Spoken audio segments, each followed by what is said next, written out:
നമ്മളിന്ന് വായിക്കാൻ പോകുന്നത് കുറച്ച് സ്വാതന്ത്ര്യ സമരം അല്ലെങ്കിൽ വിപ്ലവങ്ങളെ കുറിച്ചാണ്. 6ാം ക്ലാസ്സിൻ്റെ സോഷ്യൽ സയൻസ് ടെക്സ്റ്റ് ബുക്കിൽ പറഞ്ഞിരിക്കുന്നതാണ്. ആദ്യത്തേത് അമേരിക്കൻ സ്വാതന്ത്ര്യ സമരം. സ്വാതന്ത്ര്യത്തിനും സ്വൈര്യ ജീവിതത്തിനും വേണ്ടി അമേരിക്കയിലേക്ക് കുടിയേറിയവരെ കോളനി ഭരണത്തിലൂടെ നിയന്ത്രിക്കാൻ ബ്രിട്ടൻ ശ്രമിച്ചു. ഈ ശ്രമം കോളനി വാഴ്ചയിൽ നിന്നും സ്വാതന്ത്ര്യം പ്രഖ്യാപിക്കുവാൻ അമേരിക്കയിലെ കോളനി നിവാസികളെ പ്രേരിപ്പിച്ചു.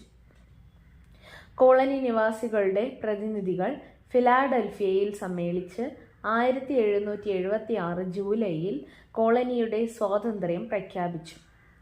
അമേരിക്കൻ കോളനി നിവാസികളുടെ സ്വാതന്ത്ര്യത്തിൻ്റെയും അവകാശങ്ങളുടെയും സ്ഥാപിച്ചെടുക്കൽ കൂടിയാണ് ഈ സ്വാതന്ത്ര്യ പ്രഖ്യാപനം.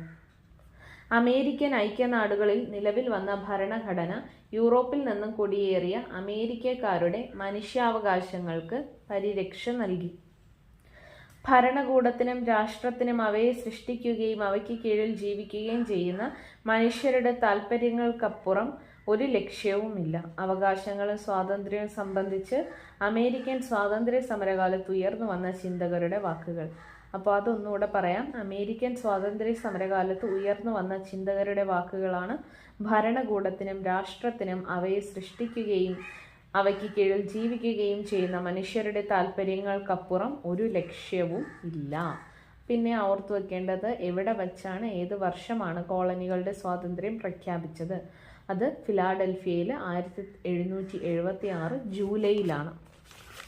അടുത്ത് ഓർത്തിരിക്കേണ്ടതാണ് ഫ്രഞ്ച് വിപ്ലവം. ഇപ്പോൾ ഈ ഓരോ വിപ്ലവത്തിനെ പറ്റിയും ഇതിലും അധികം പോയിന്റ്സ് ഉണ്ട്. പക്ഷെ നമ്മൾ ഒരു 6ാം ക്ലാസ് തലത്തിൽ, SCRT 6ാം ക്ലാസ് തലത്തിലുള്ള പോയിന്റാണ് നോക്കുന്നത്. ഫ്രഞ്ച് വിപ്ലവം. 18ാം നൂറ്റാണ്ടിൽ ഫ്രഞ്ച് വിപ്ലവവും അതിൻ്റെ ഭാഗമായിട്ടുള്ള മനുഷ്യാവകാശ പ്രഖ്യാപനവും നടന്നു. ഏകാധിപതിയായ ഫ്രഞ്ച് ഭരണാധികാരി ലൂയി 16 ഫ്രഞ്ച് പാർലമെന്റ് പിരിച്ചുവിടുകയും ജനങ്ങളുടെ അവകാശങ്ങൾ നിഷേധിക്കുകയും ചെയ്തു. ഇതേ തുടർന്ന് ജനങ്ങളുടെ നേതൃത്വത്തിൽ ഫ്രാൻസിലെ ദേശീയ അസംബ്ലി ചേർന്ന് മനുഷ്യാവകാശ പ്രഖ്യാപനത്തിന് രൂപം നൽകിയത്. ഏത് വർഷമാണെന്നുണ്ട്? 1789. ഓക്കെ, ഇനി ഫ്രഞ്ച് വിപ്ലവത്തിൻ്റെ അടിത്തറയായി വർത്തിച്ച ആശയങ്ങൾ എന്തൊക്കെയാണ്? സ്വാതന്ത്ര്യം, സമത്വം, സാഹോദര്യം. ഈ ആശയങ്ങൾ മനുഷ്യ സ്വാതന്ത്ര്യം ഉറപ്പാക്കുന്ന ഭരണഘടനകൾക്ക് രൂപം നൽകാൻ ലോകരാഷ്ട്രങ്ങൾക്ക് പ്രചോദനമായി. അപ്പോൾ ഫ്രഞ്ച് വിപ്ലവത്തെ പറ്റി പറയാനാണെങ്കിൽ 18ാം നൂറ്റാണ്ടിലാണ് ഇതുണ്ടായത്. അത് മനുഷ്യാവകാശ പ്രഖ്യാപനം ഈ ഫ്രഞ്ച് വിപ്ലവത്തിൻ്റെ ഭാഗമായിട്ട് നടന്നു.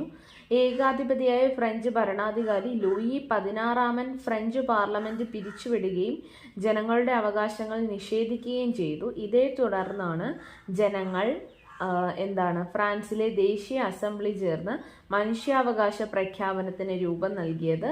അത് ഏത് വർഷമാണ്? 1789. ഇനി അടുത്തത് റഷ്യൻ വിപ്ലവം.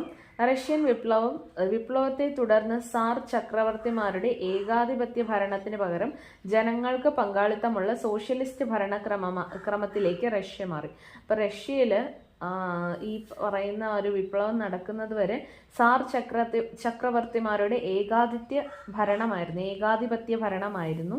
അത് മാറി വിപ്ലവത്തിൻ്റെ ഫലമായിട്ട് ജനങ്ങൾക്ക് പങ്കാളിത്തമുള്ള സോഷ്യലിസ്റ്റ് ഭരണക്രമം ആ ഒരു ഭരണക്രമത്തിലേക്ക് മാറി. വിശക്കുന്നവൻ ആഹാരം, കൃഷിഭൂമി കർഷകന് തുടങ്ങിയ മുദ്രാവാക്യങ്ങൾ വിപ്ലവാനന്തരം അധികാരത്തിൽ വന്ന സോഷ്യലിസ്റ്റ് ഭരണകൂടം നടപ്പിൽ വരുത്താൻ തയ്യാറായിരുന്നു.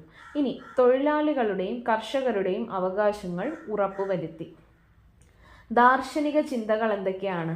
ദാർശനിക ചിന്തകൾ എന്ന് പറയുമ്പോൾ ഭരണാധികാരം ദൈവദത്തമാണെന്ന വാദത്തിനെതിരെ അത് മനുഷ്യേച്ഛയിൽ അധിഷ്ഠിതമാണെന്ന് പ്രഖ്യാപിക്കുന്ന ആശയങ്ങൾ ലോകത്ത് പ്രചാരം നേടി.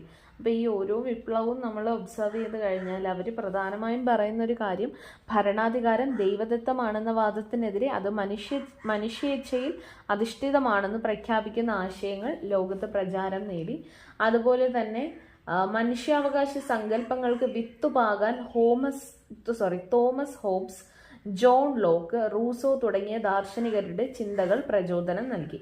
ഓക്കെ, അപ്പം മനുഷ്യാവകാശ സങ്കല്പങ്ങൾക്ക് വിത്തുപാകാൻ Thomas Hobbes, John Locke, Rousseau തുടങ്ങിയ ദാർശനികരുടെ ചിന്തകൾ പ്രചോദനം നൽകി. അപ്പം ഇത്രയും കാര്യങ്ങൾ നമുക്ക് ഓർത്തു വച്ചിരിക്കാം. Okay, thank you.